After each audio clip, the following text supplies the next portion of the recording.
Madhav Raman, why don't you start? As someone who has been critical of this project from day one, why is it that you believe that this project has failed to meet the standards that architects like you would expect? Well, I think it's failed to meet standards not just set by architects like me. We are very few in number and very humble usually.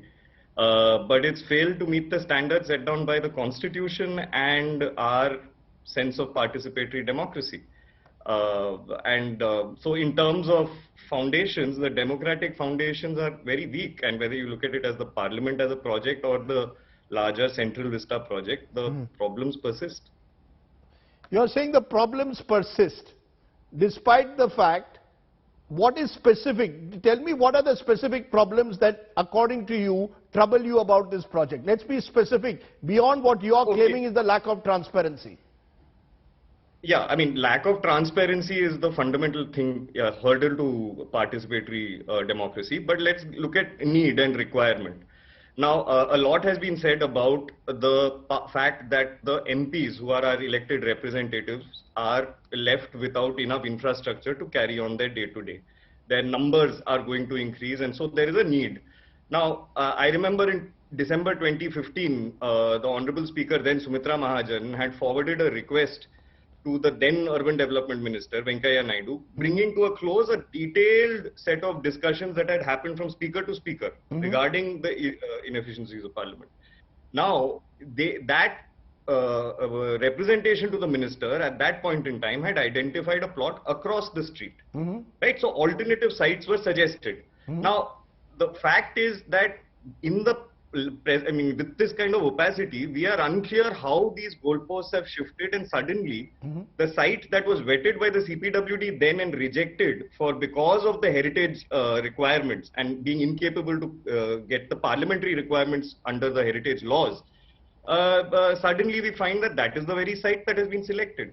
So my point is finding alternatives, figuring out whether there is space for MPs. There is all of Parliament Annex, which was built in 2017, which has their chambers, it has conference facilities, and it's barely, I would say, 60 meters away or maybe 100 meters away. So, so my entire problem is there is very, very blatant and apparent gratuitousness in very many parts of this project. And we are kept away.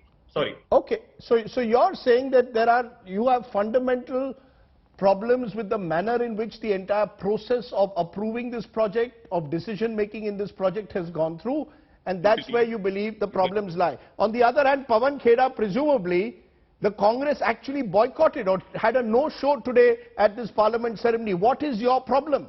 Are you saying that the Prime Minister of the country or the government of the day cannot take a decision that the time has come to give Parliament a facelift, that the numbers are likely to increase of MPs, you need more space, therefore you need a new Parliament? Rajdeep, it's very natural for Rajdeep Sardesai to love Rajdeep Sardesai and Pawan Kheda to love Pawan Kheda. But the blind, obsessive, unconditional love that Narendra Modi has with himself, if it gets reflected in such deeds,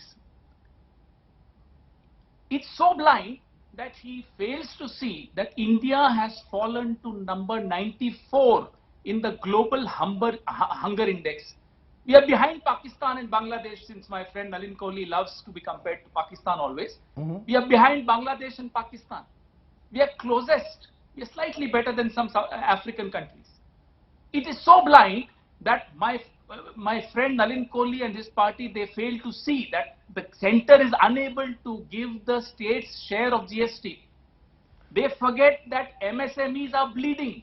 They forget that the textile sector, the aviation sector, you name any sector, they are bleeding. Now they will come up with this Keynesian argument, public spending, career public spending, build a tribal girls hostel, build hospitals.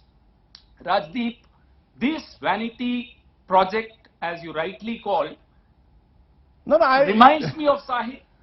My question is it a vanity project? My point to you, Pawan Kheda, is it that the opposition is claiming that the Prime Minister or the government of the day should not in its wisdom conceive of the idea of a new parliament, given the fact that with delimitation over the next decade, the number of MPs are likely to increase?